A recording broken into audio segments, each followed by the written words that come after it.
jadi sudah agak bersih. Dan bagaimana kita akan mendengarkan refleksi mereka selama tanggal 19 Desember sampai 30 Desember mereka berada di Tapanuli Tengah, di daerah yang karena bencana alam. Bagaimana kesaksian hidup mereka, sedangkan mereka ini adalah anak-anak remaja. Saya persilakan. Selamat pagi Bapak Ibu beserta adik-adik sekalian. Perkenalkan, nama saya Niken. Saya akan membagikan pengalaman saya ketika bermisi di Sibolga dengan tagline Sibolga Pilgrimage. Sebelum itu saya akan sedikit menceritakan awal mula ketika saya menjadi pendamping. Terpilih menjadi seorang pendamping PISOL angkatan kelima membuat saya bersukacita, namun ada sedikit keraguan dan ketakutan. Keraguan dan ketakutan ini dikarenakan saya harus menjaga adik-adik, apalagi kami akan melakukan 3 kali pertemuan secara nasional yang jaraknya itu jauh sekali dari Bangka Belitung ini. Lalu perbedaan umur di antara saya dan adik-adik, saya takut nanti saya tidak bisa mendampingi dengan baik. Namun berkat penyertaan Tuhan, saya bisa melakukannya dan mengatakan, ya, saya siap menjadi seorang pendamping. Ketika diutus bermisi selama 3 kali dalam pertemuan nasional, menurut saya merupakan pengalaman berharga bagi diri saya sendiri untuk belajar dan mendapatkan seluruh pengalaman yang luar biasa, terutama ketika saya bermisi di Sibolga dengan tagline yang tadi, Sibolga Pilgrimage, mengantar saya ke tanah Sibolga yang kita tahu di bulan November yang lalu terjadi bencana. Awalnya kami sudah rapat membahas kegiatan yang akan dilakukan di Sibolga, lalu dikarenakan bencana maka semua berubah total. Dalam waktu yang sangat singkat kami berdinamika bersama pendamping, Dirdios beserta adik-adik.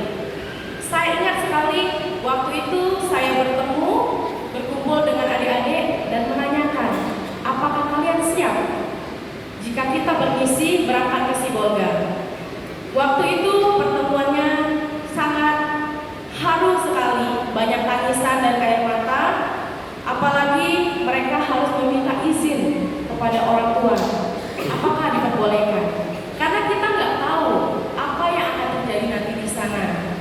Ketika kami memutuskan berangkat, maka kami harus merelakan apapun yang nanti terjadi di sana.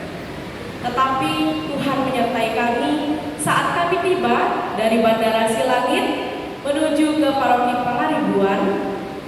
Perjalanan yang sangat menegangkan, jalan berliku, berbelok-belok, lalu dipenuhi dengan longsor kanan dan kiri, jalan setapak. Namun berkat penyertaan Tuhan, kami tiba dengan selamat. Dari sore sampai malam hari, perjalanan yang sangat jauh, yang sungguh luar biasa.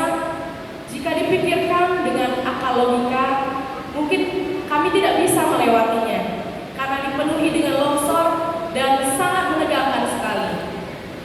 Tapi berkat penyertaan Tuhan, saya teringat akan ayat ini, 2 Korintus 5 ayat 7, yang mengatakan, sebab kami hidup karena kami percaya, bukan karena melihat. Karena ketika kami melihat, mungkin di dalam hati saya begitu tidak percaya akan melewati jalan setapak ini. Tapi berkat penyertaan Tuhan, kami tiba dengan selamat. Lalu pengalaman yang sangat berkesan lagi bagi saya ketika saya dan teman-teman family saya mengadakan Natal ceria di Paroki Katedral Sibolga, salah satu paroki yang terkena dampak bencana alam. Waktu itu perjalanan kami dari Paroki Pangaribuan menuju Paroki Katedral ditempuh dengan 3 jam. Pulang pergi berarti 6 jam. Di pertengahan jalan ban kami meledak dan kami harus menunggu hingga ban kami diperbaiki. Acaranya waktu itu kami mulai jam 11.30, namun karena terjadi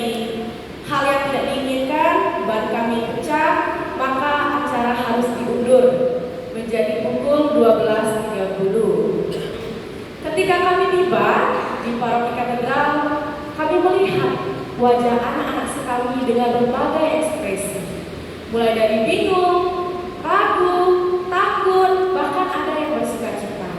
Yang kita ketahui bersama, Paroki Katedral Sibolga terkena dampak bencana. Jadi adik-adik kami di sana berbagai ekspresi dan berbagai pakaian yang digunakan. Ada yang pakai baju tidur karena mungkin bajunya terbawa hanyut oleh banjir. Perasaan saya melihat ada yang menggunakan baju yang bagus, ada yang sederhana, namun ada juga yang hanya memakai baju tidur. Namun mereka tetap bersukacita merayakan Natal bersama kami. Ketika acara dimulai, mereka sangat antusias sekali bernyanyi, berdoa, mendengarkan kitab suci, dan berbagai hal baik yang kami lakukan. Mereka sangat merespon dan bersukacita. Ketika kami membagikan souvenir, yaitu kalung salib misi, kepada adik-adik, saya ingat ada satu anak perempuan yang mengenakan baju yang sangat sederhana karena rumahnya terdampak bencana banjir. Dia datang menyamperin saya dan berkata, "Kak, terima kasih untuk kalungnya. Bolehkah saya minta tolong untuk dipakaikan kalungnya?" Saya berkata, "Boleh." Lalu saya kenakan kalungnya. Dia bilang terima kasih sambil pegang terus kalungnya.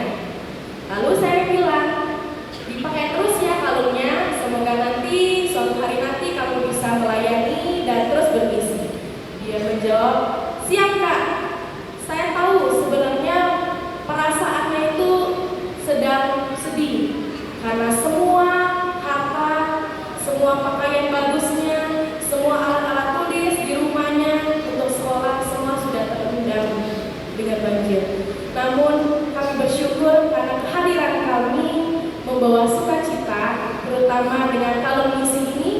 Mungkin hal kecil yang kami bagikan, yang kami lakukan, namun akan berdampak besar bagi seorang anak kecil ini maupun teman-teman yang ada di Paroki Katedral dan seluruh umat di Keuskupan Sibolga.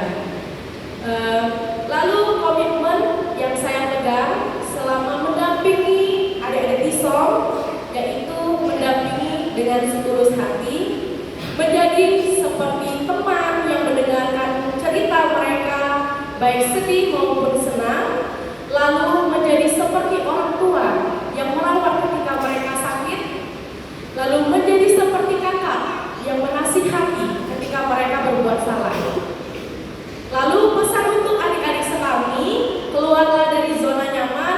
Mungkin di dalam hidupmu kamu ingin melakukan pelayanan-pelayanan kecil seperti mistina dan lain-lain, tapi ada perasaan ragu dan takut. Nah, keluarlah dari zona nyaman, berdamailah dengan semua rasa takut itu, dan tetaplah bekerja melayani di ladang Tuhan. Tetap semangat, Tuhan memberkati kita semua. Salam missioner. Terima kasih. Bapak Ibu, saudara-saudari serta teman-teman sekami yang dikasihi dalam Kristus. Perkenalkan, saya Trisfelicia Theodora sebagai remaja Tisong Nasional. Saya berumur 15 tahun dan sekarang duduk di kelas 3 SMP. Pada kesempatan kali ini, saya ingin berbagi pengalaman saya selama berada di Sibolga dengan tagline Sibolga Pilgrimage. Sibolga Pilgrimage bagi saya bukan sekedar perjalanan, tetapi pengalaman nyata yang menjadi satu dengan Kristus dan diutus dalam misinya. Kondisi yang sedang dilanda bencana membuat Natal saya yang kali ini terasa berbeda dari biasanya. Tapi saya bersyukur karena Tuhan mengizinkan saya untuk merayakan Natal di ladang misinya, sehingga saya bisa semakin menyadari bahwa Kristus juga lahir di tempat yang sederhana dan penuh keterbatas. Di sana saya diutus bersama dengan Tisong family saya di stasi Santo Petrus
gereja itu hidup seperti keluarga. Bukan karena kami sama, tetapi kami mau merayakan Kristus bersama. Dengan pengalaman ini, saya pulang dengan komitmen dan keyakinan untuk setia pada misi, dan saya akan memulai saya dengan langkah-langkah kecil, juga menjadikan kasih sebagai tindakan nyata. Saya percaya bahwa Tuhan memakai saya bukan karena saya hebat, melainkan karena saya mau bergerak ketika dibutuhkan. Bagi kita semua, terutama teman-teman sekali, jangan takut. Ingatlah, seperti yang Bunda Maria berani menjawab, "Aku ini adalah hamba Tuhan, jadilah padaku menurut perkataanmu itu." Kita pun diundang untuk berani menjawab panggilan Tuhan. Takut adalah hal wajar, tapi jangan biarkan takut itu menghentikan kita untuk menjadi berkat. Cukup lewat hal-hal kecil saja, tetapi dengan cinta yang besar. Semoga Tuhan menuntun langkah putusan kita senantiasa. Terima kasih, salam misioner. Selamat pagi Bapak Ibu, saudara-saudari dan teman-teman sekami yang terkasih di dalam Kristus. Perkenalkan, nama saya Christopher Adrian Filian. Saya sekarang berumur 12 tahun dan duduk di bangku kelas 1 SMP. Pada kesempatan kali ini, saya ingin menceritakan pengalaman saya selama bermisi di Sibolga dengan tagline Sibolga Pilgrimage. Berbeda dengan pengalaman teman-teman saya lainnya, saya akan memberi pengalaman yang sedikit lebih miris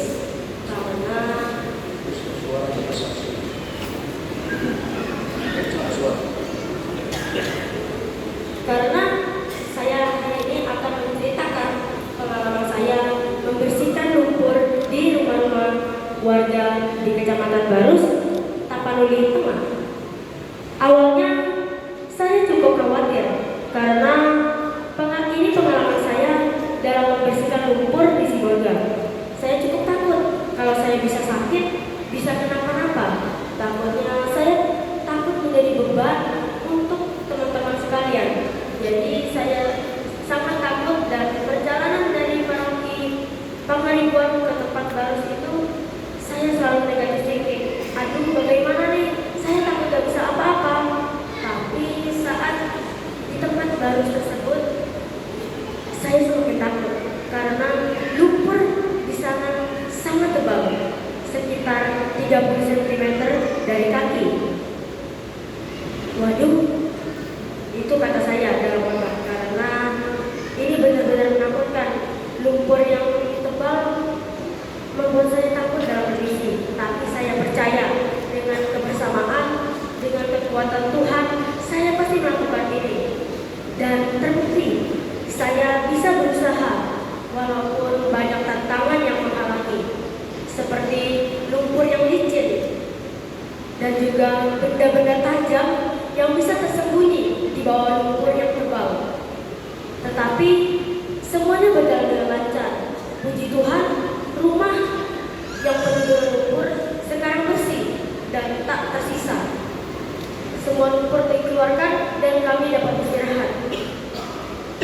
Tapi saya pikir itu tidak cukup. Saya perlu lumpur yang lebih banyak. Dan akhirnya saya pergi ke tempat lain, yaitu di sebuah sekolahan dekat dengan tempat saya membersihkan lumpur. Akhirnya saya ikut membantu membersihkan lumpur di sekolahan itu juga, dan ternyata itu pekerjaan yang lebih berat karena lumpur sangat banyak di pinggir-pinggir, dan saya cukup takut karena itu.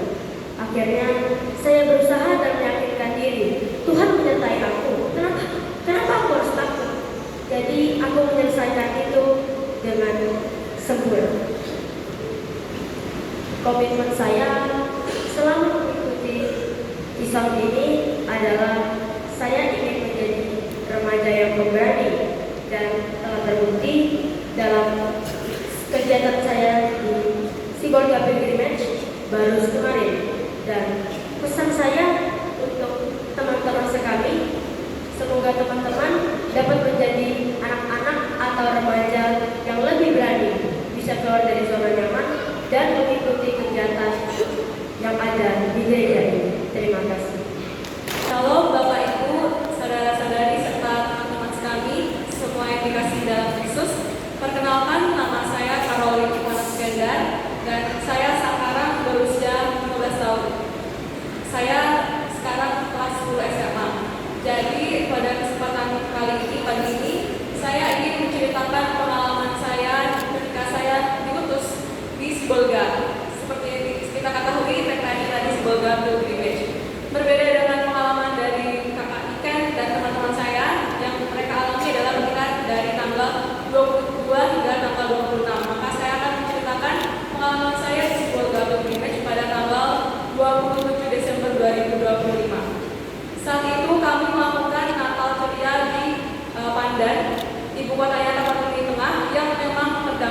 pemberitahuan dari tanggal 23 hingga tanggal 26. Belum lagi pada tanggal 27 itu seharusnya kami berangkat ke Pandan itu pukul 5 pagi.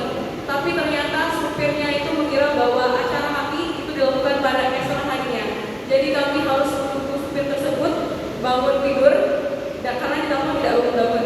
Jadi kami menunggu supir tersebut dan akhirnya berangkat ke Pandan itu pukul 7. Sebenarnya saya cukup kesal saat itu karena saya sudah bangun pagi-pagi sekali setengah 4 untuk mandi dengan air yang dingin, tapi karena kelalaian supir kami harus menunggu. Tapi untungnya beruntung sudah sempat sarapan. Ya, tapi sempat kesal juga karena acara kami itu harusnya cepat selesai, tapi karena kelalaian supir kami harus molor. Akhirnya pun kami berangkat ke Pandan pukul 7 dan sampai di sana sekitar pukul 10. Untungnya saat itu jalan kondisinya bagus meskipun kami harus melewati kanan kirinya itu jurang dan juga tanah longsor juga terjadi sedikit penumpukan. Jadi kami puji Tuhan menyertai kami hingga sampai ke paroki di Pandan. Tapi sepanjang perjalanan saya melihat di Pandan itu kondisinya sedang tidak baik-baik saja. Saya melihat bangunan-bangunannya rusak, tertimbun longsor, banjir, juga saya sempat mencium bau amis sebab banjir.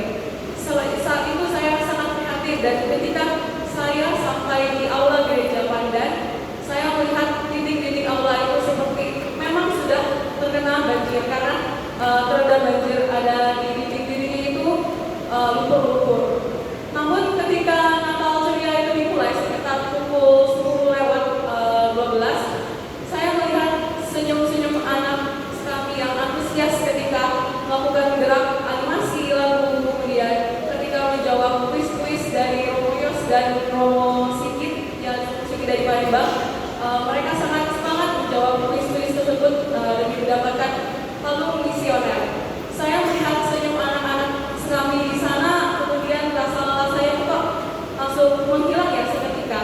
Jadi saya semakin bersemangat untuk melakukan misi di sana dan di dalam benak saya terlintas seperti di tengah penderitaan seperti ini apakah mereka itu masih punya rasa sukacita ya, dan memang ternyata mereka masih merasakan sukacita yang terbukti di acara kami di Natal ceria tersebut.